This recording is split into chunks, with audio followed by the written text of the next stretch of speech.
오늘 이재명 대표가 최상목을 만났습니다. 아유, 근데- 극한 직업이야. 만나면은 딱 사진이 상징적이잖아요, 지금. 이재명 대표 입장에서 그런 게 씨발 새끼. 그런 느낌이에요. 왜냐하면 제가 완벽한 기회주의 느낌? 아 진짜 비호감이야. 다른 거 다 떠나서. 그래서 이미 마음속으로는 대통령이 되어 있는 느낌이 아주 가득합니다. 그런데 본인이 책임지기는 싫고 권리만 누리고 싶은. 이게 지금 이재명 대표는 영장 집행 무력 저항 사태를 막는 게 제일 중요하다. 경호처가 총 못 쏘게 해야 된다. 공수처나 경찰이 먼저 총 쏠 일은 없을 거 아니에요. 그 이야기고 최상목이는 안전사고 나면 안 된다라고 두루뭉실 이야기를 하는 거야. 긴 것도 아니고 아닌 것도 아니고. 어쨌건 지금 오늘이 13일이고 내일은 14일이고 아마 제가 봤을 때는 2차 내란 특검법이 16일 날 목요일에 통과될 가능성이 매우 높다. 특검법이. 근데 거기에요. 이번 특검법에 외환 유치죄 포함되어 있습니다. 그것도 막 핑계 삼아가지고 꼬투리 잡아가지고 또 시비를 걸고 있는데 무시하셔도 될 것 같고 민주당 입장은 그런 겁니다. 우리 갈 길 간다. 절차대로 간다. 오늘 법사위 통과했죠? 그러면 이제 본회의 보고하면 끝나는 건데 오늘 법사위를 통과를 하고 나서 본회의에서 보고하고 24시간 지나면 투표 표결할 수 있으니까 아마 내일 보고하는 절차가 있을 거고요. 목요일 날 본회의 있는 날 통과시키지 않을까. 뭐 성질 나면은 수요일 날 할 수도 있는 거죠. 24시간 지나고는.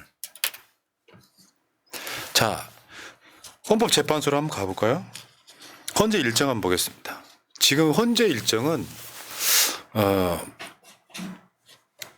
상당수의 전문가들이 뭐라고 이야기하냐면 2월 초가 될 수도 있겠는데 이 분위기면 왜냐하면 1차 변론 기일에 윤석열이가 겁먹어서 안 나갔어요. 우리가 예측한 그대로예요.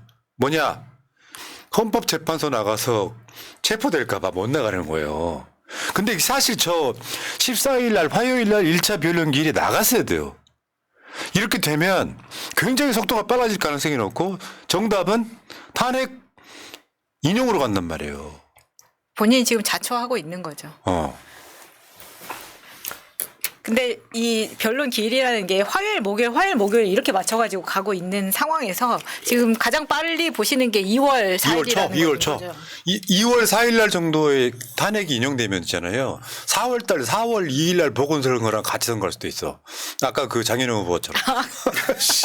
괜찮은데? 그렇게 가면 좋겠네요. 아니, 그러니까 그러니까 다툼의 여지가 별로 없어요 이 사건이. 아니, 다 잊어버려. 포고령 하나만 넣고 네. 봐봐요. 포고령. 언론, 출판, 결사의 자유 없고 의사 처단해버리고 막 다 들어있죠. 그리고 증인이 5,200만 명이야. 이거 어떡할 거예요? 이거? 그러니까 다 봤죠. 그 디테일이 함정에 빠지면 안 돼요. 윤석열이가 생방송으로 내란 일으켰고 포고령 띄웠잖아. 그걸로 끝이에요 그냥. 그리고 막 복잡하게 생각할 거. 절차적인 거 가지고 뭐가 되냐 안 되냐 하는데 헌법재판은 형사재판하고 달라가지고요. 법관들이 직권으로 판단할 수 있어요. 그러니까 뭐 형사재판이나 일반 민사재판에서야 당사자가 주장을 안 하면 판단을 못하고 뭐 증거 방법에 있어서도 뭐 당사자들이 제출을 안 하면 판단을 못하고 이런 게 있는데 헌법재판은 그게 아니에요. 헌법재판은 공익이 압도적으로 중요한 재판이기 때문에 개개인이 뭐 내가 이런 사정이 있어서 못한다, 뭐 제출을 못한다, 혹은 뭐 소송을 진행하고 있는 국회 쪽 대표단이 다소간의 실수를 한다, 뭐 어떤 증거를 안 낸다 해도 헌법재판관들이 야 이거 필요하지 않아? 야 그거 갖고 와. 이게 가능해요. 그러니까 지금 형사 절차 같은 경우도 증거를 내야 된다, 말아야 된다. 아 시끄럽고 형사재판 그 증거 갖고 와 해버리잖아요. 그래서 공익이 압도적으로 중요한 소송이기 때문에 재판받는 당사자의 절차적 정당성도 중요하지만 헌법재판은 성격 자체가 완전히 달라요. 더군다나 헌법재판관들이 윤석열 측의 전략을 알고 있단 말이에요. 등기 안 받아버리고 수령 거부해버리고 막 늘리려고 하고 있잖아요. 윤석열 안 나와? 물론 나오면 좋겠지만 꼭 굳이 나오지 않아도 그냥 우리 간다 이렇게 되는 상황인 그럼 거예요. 뭐 우리가 알아서 판단할게. 근데 한번 생각을 한번 해봅시다. 만약에 윤석열 파면이 안 됐을 경우에 기각됐을 경우에 다른 답이 없어요. 윤석열은 무조건 다시 계엄령이에요. 아니 다시 계엄령이 하는데 제가 봤을 때는요 헌법재판관들이 알 거예요. 계엄령하면 누구부터 죽는지. 수거 대상 된다. 헌법재판관들이 제일 잘 알 거예요. 네. 근데 지금 최상목이가 문제는 문제예요. 이재명 대표가 최상목이 제일 문제다 이런 얘기했어요. 중립인척 최상목이 대한민국 불안정의 주범이다. 저 말을 이재명 대표가 한 거예요. 그러니까 저쪽에서는 이재명 대표에 대한 뭐 악마화 뭐 이렇게 분위기로 가고 있지만 실질적으로 보면 지금은 윤석열이는 뭐 당연히 상수고 최상목이가 두 번째로 나쁜 새끼라는 거야. 헌법재판관 빠방 임명해주고 내란 특검 딱 사인해주고 이렇게 가야 되잖아요. 이게 안 되고 있다는 거예요.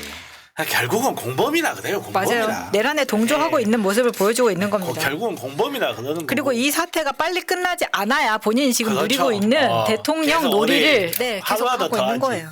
네. 마이바흐 방탄차 괜찮네. 이러면서. 이게 지금 외환죄까지 포함된 특검법이라고 그랬잖아요. 그런데 최상목이가 계속 여야 합의를 해오라고 합니다. 그러면 이게 계속 그 무한 루프가 시작되는 거예요. 그리고 국민의힘에서는 외환죄까지 포함되어 있으니까 안 해. 옛날에는 뭐 제 3자 추천 요거 때문에 3자 추천 해줬어. 그랬더니 나 이번에 이제 외환 유치죄가 포함되어 있으니까 또 안 해. 요렇게 계속 무한 루프를 돌려요. 이거 최상목이가 끊어줄 수밖에 없지. 그냥 제가 해버리면 되거든요. 안 하고 있잖아. 얘는 반대하고 싶은 거고 이 상황이 해소가 되면 최상목이 처벌해야 돼요. 반드시 처벌해야 돼요. 가중 처벌해야 돼 이 새끼는. 아니 처벌될 거니까 저지랄 하는 거라고 저는 생각해요. 아니 그러니까 감경이라는 게 있잖아. 나 어쩔 수 없이 윤석열이가 시켜서 뭐 기재부 직원들하고 저 계엄령 내린 후에 회의도 했다. 뭐 F3인가 F4인가 뭐 있어. 기재부 그 중요한 자리에 있는 애들. 네. 근데 거기 안 적고 했다라고 하면서 감경 받으면서 여기서 처리를 잘해주면 최상목에는 그냥 뭐 좀 가볍게 처벌받을 수 있을 텐데 이러면 이거는 가중처벌감이라는 거지. 사형에서 강경돼봐야 무기징역이라. 자, 문제는 근데 경제예요. 경제.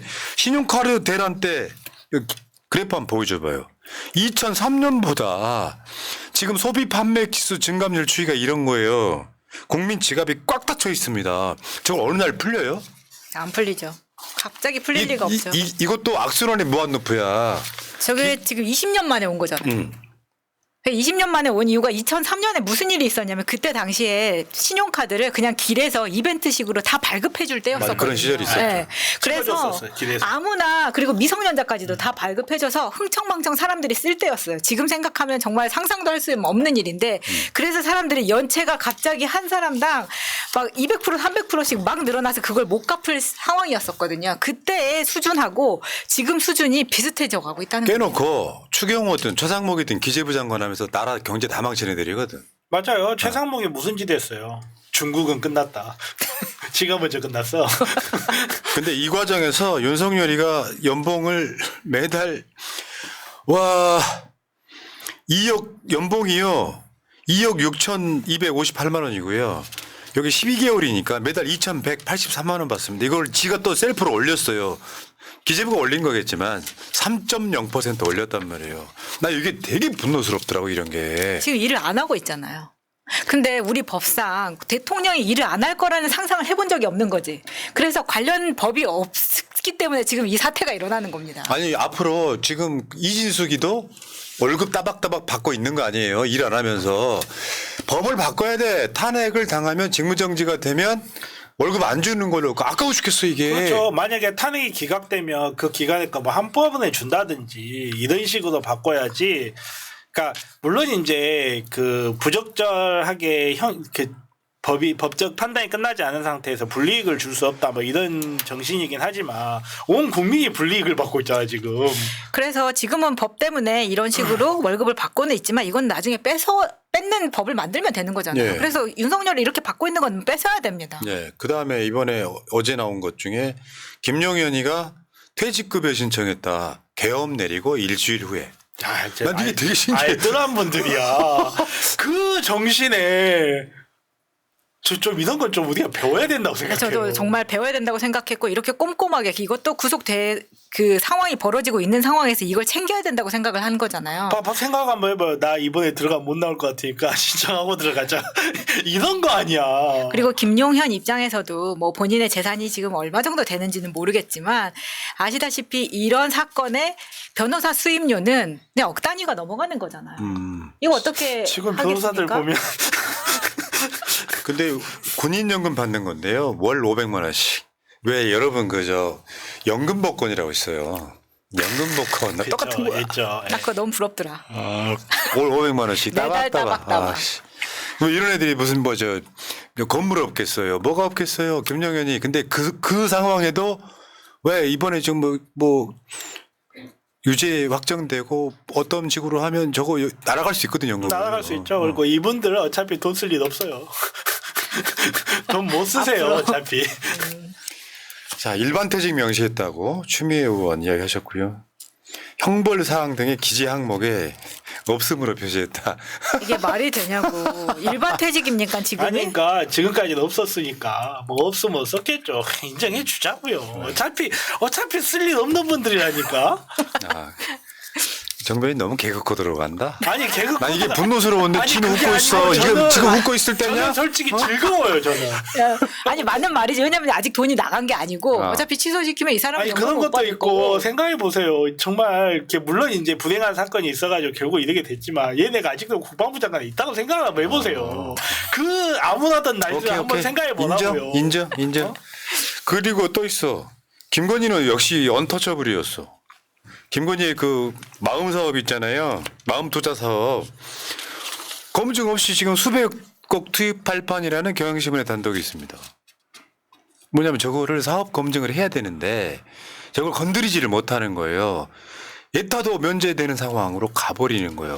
저 근데 마음- 실제로 저거 김건희 그 사업이라 그래가지고 조 단위로 투자된 거 아니에요. 저게 보니까 마음 투자 사업으로 그 검색을 하시면은 각 지자체별로 지금 하고 있는 거예요. 그래서 인당 정말 많이 그러니까 최대치로 받으면 인당 64만 원까지 8번의 상담을 받는 요를 그 요금을 전부 다 이렇게 감면 받으실 수 있는 그런 건데 이게 보니까 아직 검증을 하지 않았기 때문에 지금도 돈이 나가는 거 있는 거고 아까 보셨던 김건희가 이 지금 마음 투자 사업을 발표하는 그 자리에서부터 이거 왜 신빙성이 자꾸 신뢰를 깎아먹냐면 저 행사를 하는데 1억이 들어간 거예요. 그러니까 저 행사가 어떻게 1억이 들어가냐에서부터 시작을 하면 도대체 마음 투자 사업이 제대로 되어가고 있는 거냐 중간에서 누가 뭘 하고 있는 거냐라는 의심을 살 수밖에 없다는 겁니다. 예. 자, 어쨌든 김건희는 제가